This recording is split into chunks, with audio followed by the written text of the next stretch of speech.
Halo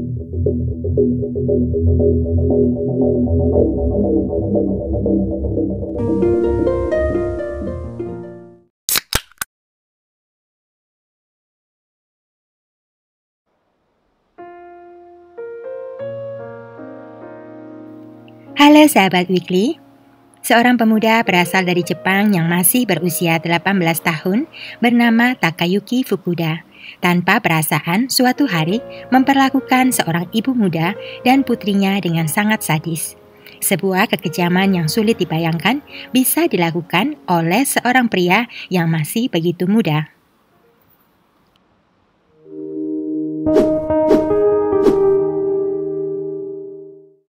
Takayuki Fukuda lahir di kota Hikari yang berada di prefektur Yamaguchi pada tanggal 16 Maret tahun 1981.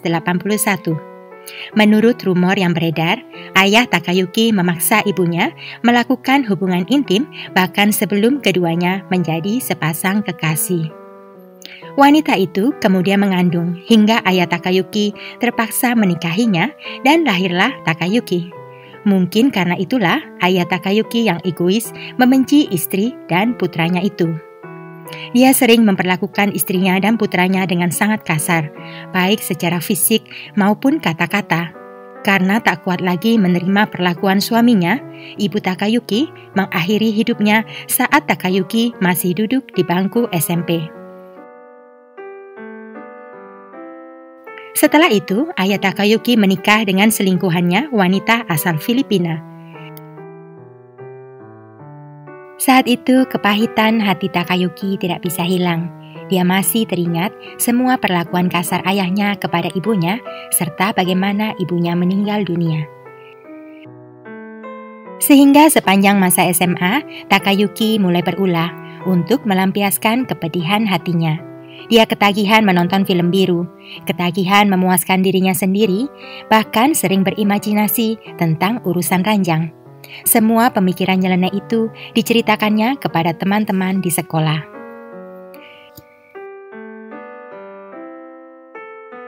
Saat lulus SMA, Takayuki mendapat pekerjaan magang sebagai tukang ledeng.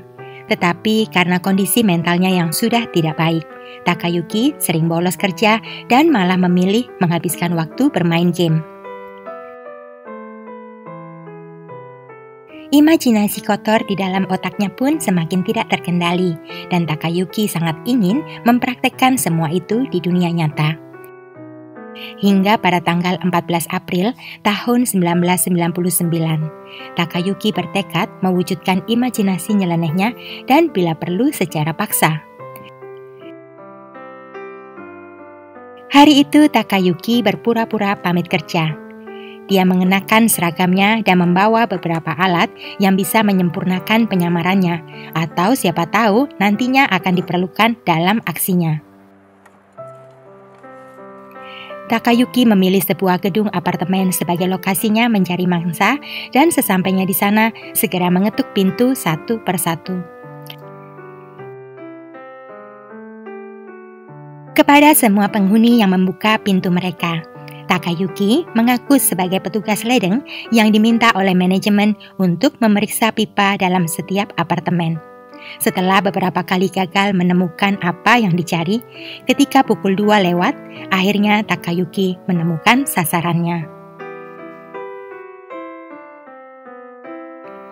Hiroshi Motomura adalah seorang pekerja kantoran berusia 32 tahun yang menikah dengan Yayoi yang berusia 23 tahun. Mereka dikaruniai seorang putri yang baru hadir 11 bulan yang lalu bernama Yuka. Keluarga kecil Hiroshi tinggal di apartemen yang disediakan oleh perusahaannya.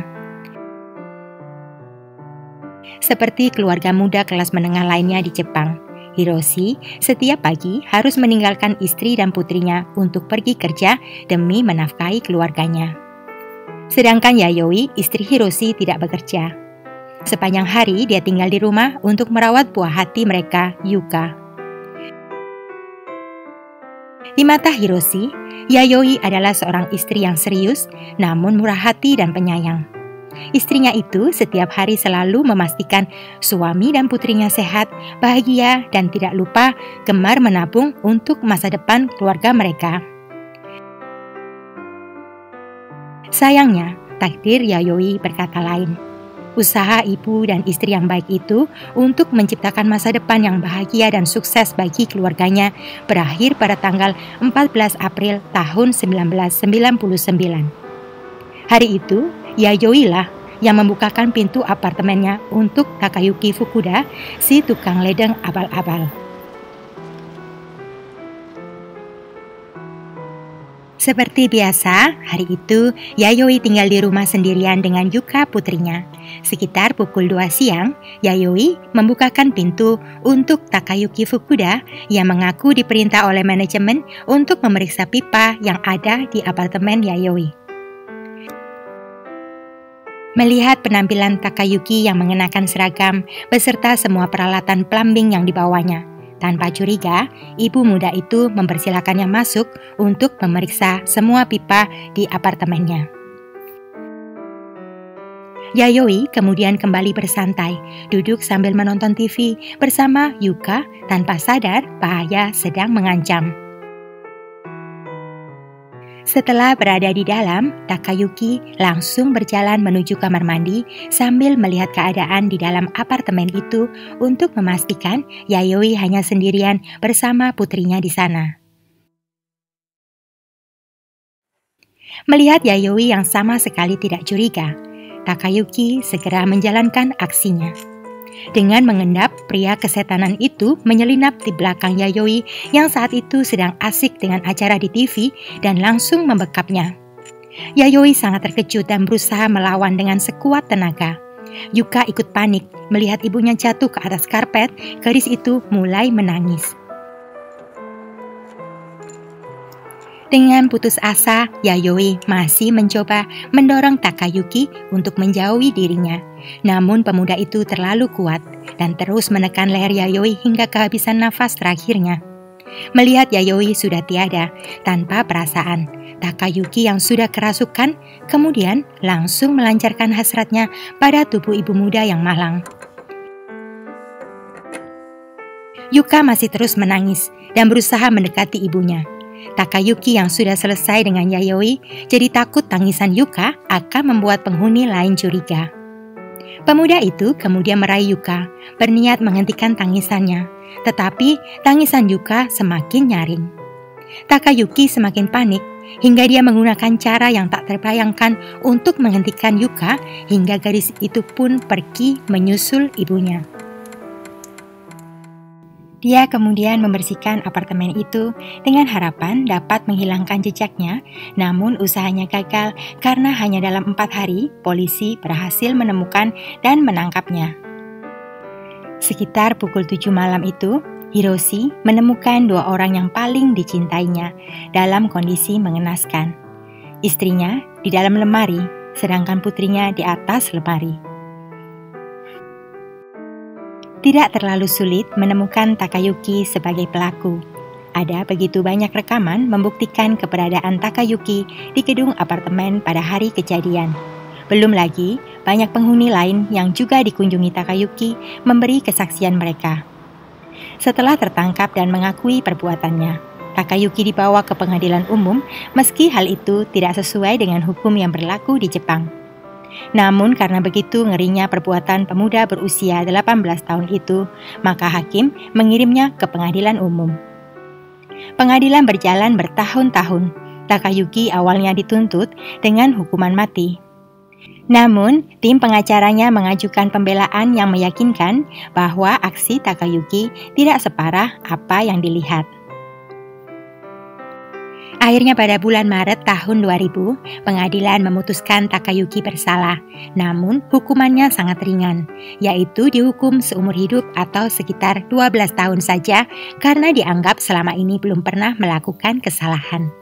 Jaksa dan Hiroshi, ayah dan istri Yayoi dan Yuka sama-sama marah dan tidak terima dengan hukuman yang dirasa begitu ringan. Keduanya kemudian memperjuangkan keadilan dengan melakukan banding. Saat itu, tim pengacara Takayuki yang sudah kehabisan akal mulai memberikan alasan-alasan tidak masuk akal, hingga membawa-bawa tokoh kartun terkenal asal Jepang, Doraemon, dalam pembelaan mereka. Untungnya jaksa penuntut berhasil menemukan sebuah bukti solid yang sulit untuk disangkal. Sebuah surat yang dikirim Takayuki kepada teman-temannya. Dalam surat itu, Takayuki mengatakan tidak menyesali perbuatannya dan dia merasa senang sebentar lagi akan dibebaskan sehingga bisa mengulangi perbuatan gilanya pada korban yang lain. Pada tahun 2008, Pengadilan Tinggi akhirnya menjatuhkan hukuman mati, meski pihak Takayuki menolak dan mengajukan banding. Namun, di bulan Februari tahun 2012, Mahkamah Agung menolak banding dari pihak Takayuki dan menguatkan putusan hukuman mati.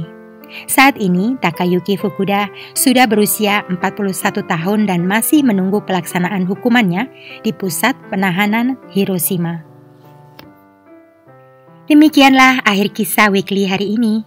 Stay safe, stay healthy, and see you all in the next case. Terima kasih.